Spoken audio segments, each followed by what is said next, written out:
Hey there, so today we have another review, and this is a beer from Treehouse. This is Pearl. So this is, I guess they have this like label for some of their Kolsch, and some of the other beers, just sort of that like, you know, pretty nice, simple, and they call it beer for a living. So, you know, one of those drinkable beers, and, you know, definitely one of those COVID beers. Just, not everybody's going to be slamming DDH double IPAs. You know, sometimes you just want something nice and drinkable. So this is a Belgian style Witbier.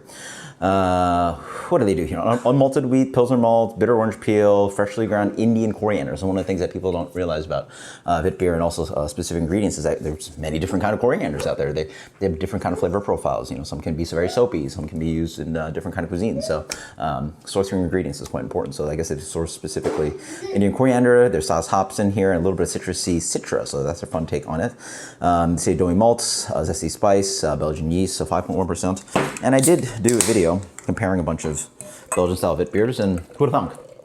The fresh one, locally, Cigar City, was the best, at least in my opinion, my humble opinion. Even though most people consider Allagash White to be, you know, the prime American example, and, you know, pretty much the best you can get in the States, I think.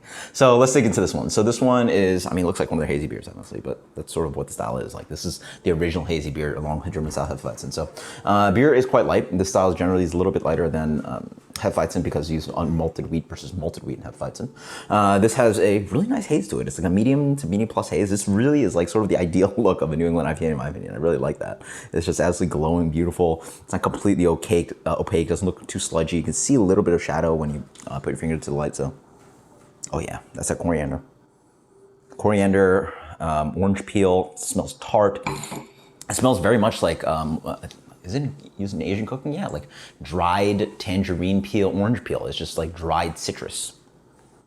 There's a little bit that's kind of, what's that stinky in the beginning?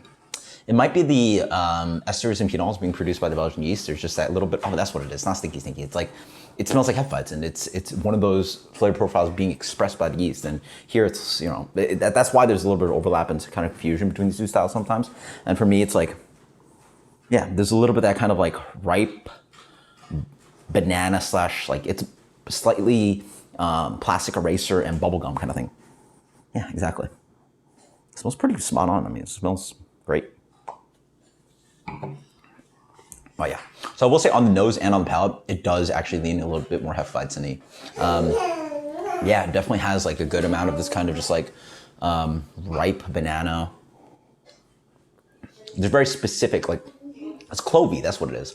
So this actually is very hard. I think a lot of people could be tricked on this one, because for me at least, tasting, studying blind and stuff, Hefeweizen is one of the easiest ones to figure out because the yeast is so definitive. I mean, it's in the background. It's so definitive, it's so clovey and specific to German style Hefeweizen that there's pretty much no beers that smell like that. So like, you know, you can pick it up and like, there's American style beers and there's Belgian style beers, like they're so specifically German Hefeweizen yeast expression. And this one certainly has that. But the trick here is that there's a little bit of this kind of soapy from the coriander. It's not bad because some of them are super soapy. What was the one that was super soapy? I forget. You can check out the Witbier episode, but one of them super soapy. I just want to get a little bit of that. And it's got a little bit of touch of bitterness on the back end.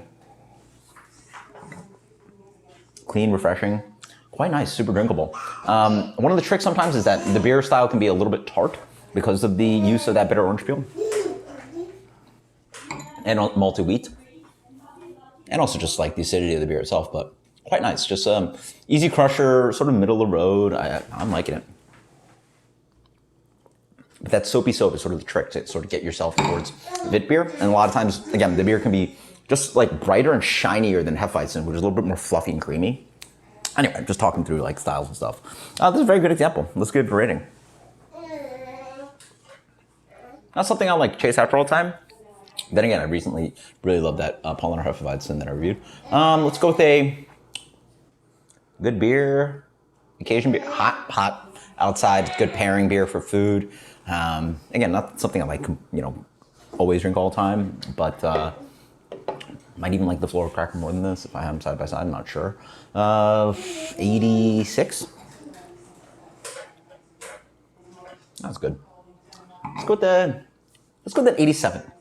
Pearl Witbier from Treehouse. Just nice to just revisit style. Again, not one of my favorite styles, but certainly has a time and function, and this is tasting great. Cheers.